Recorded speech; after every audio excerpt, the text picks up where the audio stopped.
So here's what I want to say to you, and here's what I want the people at home to think about.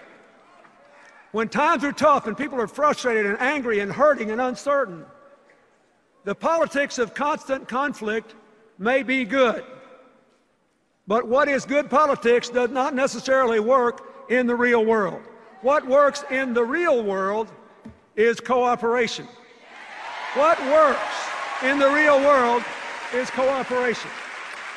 Business and government, foundations and universities. Ask the mayors who are here.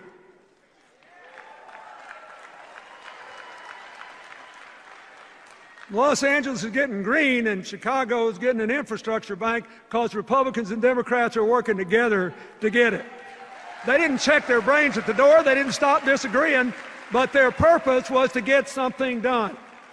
Now, why is this true? Why does cooperation work better than constant conflict?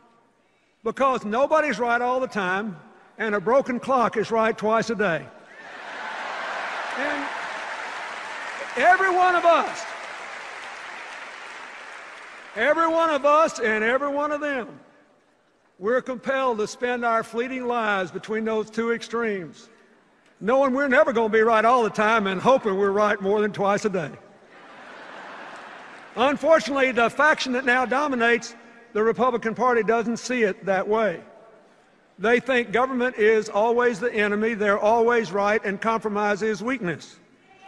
Just in the last couple of elections, they defeated 2 distinguished Republican senators because they dared to cooperate with Democrats on issues important to the future of the country, even national security.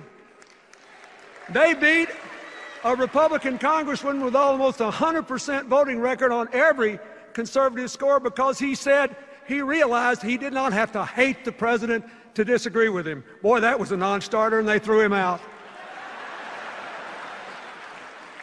One of the main reasons we ought to re-elect President Obama is that he is still committed to constructive cooperation. Look at his record. Look at his record.